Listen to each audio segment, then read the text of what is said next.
হঠাৎ একটা স্বপ্ন দেখি না সালমান খানের বিয়ে হচ্ছে। ব্যানকে ওরা গাঁড় মারাইছে। দেখি না শাহরুখ স্যার ব্লগ ভিডিও বানাচ্ছে বিয়ে বাড়ির। ব্যানকে ওরা গাঁড় মারাইছে।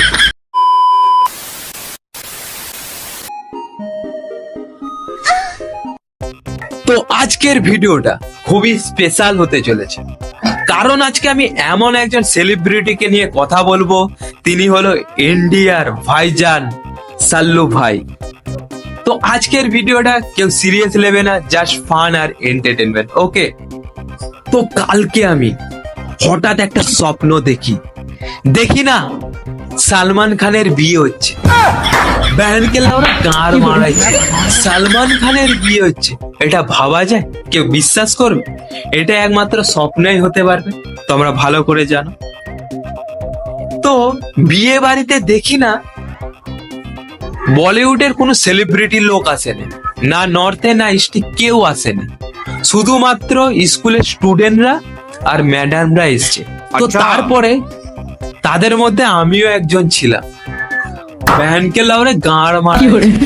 আজ পর্যন্ত আমি স্কুলের মুখ দেখিনি, অ বলতে বললে আ বলে দেয়, সে আবার স্টুডেন্ট হয়ে গেল। এটা একমাত্র স্বপ্নই হতে পারে, ঠিক আছে। তারপরে দেখি না বিয়ে বাড়িতে গিয়ে দেখি না শাহরুখ স্যার ব্লগ ভিডিও বানাচ্ছে বিয়ে বাড়ির। ব্যানকে লাউরে গাঁড় মারাইছে।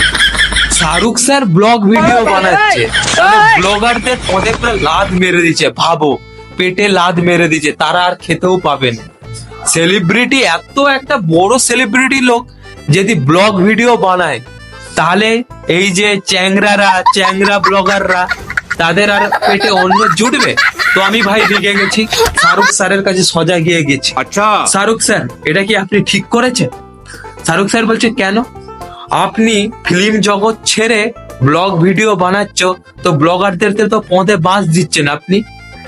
শাহরুখ স্যার বলল, সবকে আতি নেই আর মেরি চাকরি। ব্যানকে লাউরে গাঁড় মারাইছে। আমি আর সেখানে কি বলবো? সব পয়সা মানে ওরাই ভোগ করবে, আমরা তো ভোগ করবো নি। আমরা আর কি বলবো, ভিক মাগতে হবে শেষ পর্যন্ত।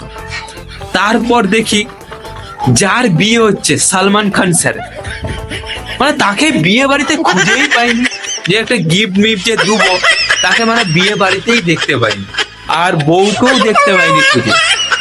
তারপর দেখি, তারপরে ভাই কিছু ঢুকাতে যাচ্ছে খাবার জন্য, দেখি না একটা ম্যাডাম সাইডে বসে আছে।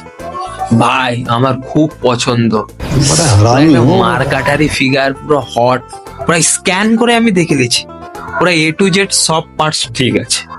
ভাই একসাথে খেতে বসছি, ভাই জাস্ট অর্ধেক পটিয়ে নিয়েছি, জাস্ট করতে গিয়েছিলাম, মানে আই মিন কিস। দেখি না আমার পিছন দিক দিয়ে কে গলায় ধরে রেখেছে। আমি যখন ঘুরে তাকাই, দেখি না আমার বাবা। ভ্যানকে লাউরে গাঁড় মারাইছে। তখনই স্বপ্নের পুরা গাঁড় মারা গেছে।